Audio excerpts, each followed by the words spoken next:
नमस्कार दोस्तों, मैं आचार्य वसुधा आप सभी का हार्दिक अभिनंदन करती हूँ।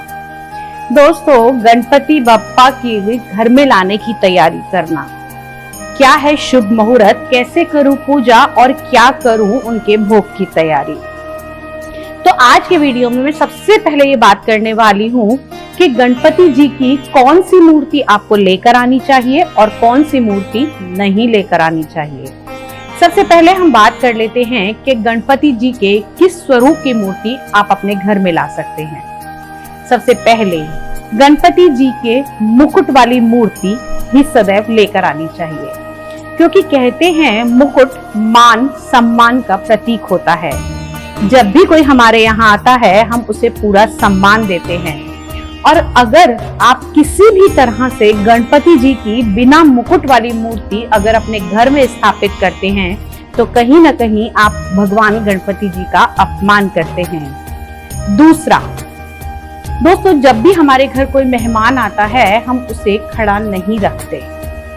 भाव तो समझ ही गए होंगे आप कि कभी भी खड़े गणेश जी की स्थापना घर में नहीं करनी चाहिए अगर आप अपने घर में गणपति जी को इस 10 दिन के लिए स्थापित कर रहे हैं।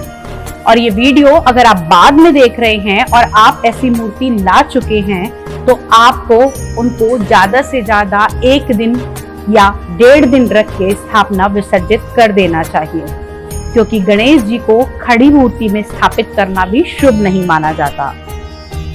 अगला, गणपति जी की ऐसी मूर्ति की कभी भी स्थापना नहीं करनी चाहिए जिसमें वो भगवान शिव और मां पार्वती के साथ में विराजमान हो, क्योंकि कहा जाता है कि अगर आप ऐसे गणपति जी की स्थापना करते हैं और सिर्फ गणेश जी की पूजा करते हैं तो आप मां पार्वती और भगवान शिव की अवहेलना करेंगे।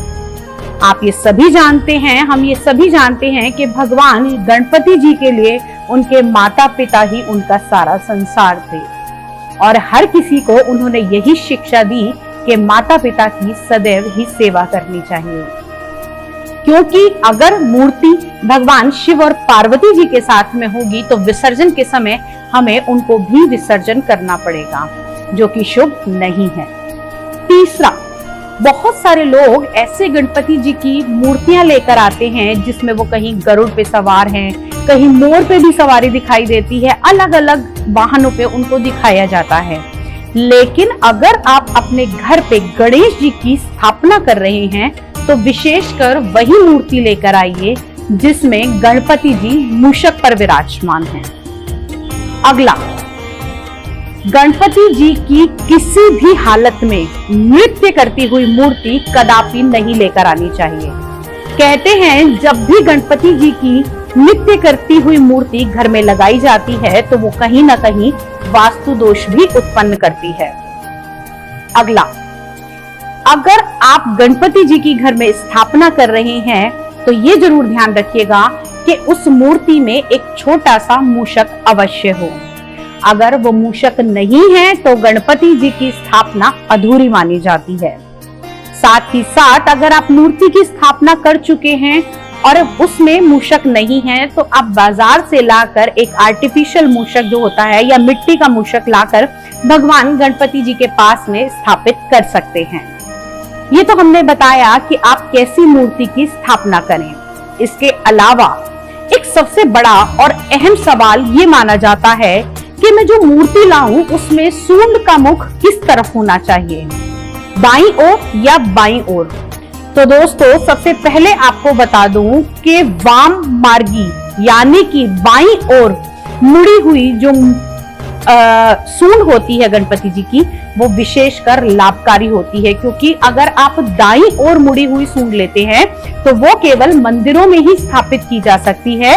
उस मूर्ति की स्थापना के साथ साथ उसकी सेवा पूजा नियम बहुत अधिक कठिन होते हैं और ये दक्षिण मुखी भी मानी जाती है, तो सदैव ये ध्यान रखिए। उसके अलावा अब बात करते हैं कि आप कौन सी मूर्ति की स्थापना किस चीज के लिए करें। अगर आप वास्तव में अपने घर में संतान की प्राप्ति चाहते हैं तो बाल गणेश की मूर्ति आप लगा सकते हैं। सिंदूरी रंग की प्रतिमा को स्थापित करने का भी विशेष महत्व माना जाता है। उसके अलावा अगर आप चाहते हैं कि सदैव आपके घर में धन, यश, कीर्ति, सम्मान सभी बना रहे, तो आप गणपति जी की बैठे हुए मूर्ति लेकर आइए और दोनों पैर उनके जमीन पर होने चाहिए। तो दोस्तों, आज के वीडियो में हमने जाना कि किस प्रकार की मूर्ति लेकर आएं और किस प्रकार की मूर्ति लाना अवॉइड करें, बिल्कुल ना लेकर आएं।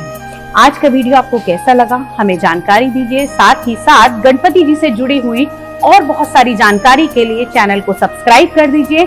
साथ में बेल आइकॉन को जरूर दबा दीजिए ताकि आने वाले सभी वीडियो आपको समय से मिल सके। तब तक के लिए गणपति बप्पा मोरया, मंगल मूर्ति मोरया। जय माता दी।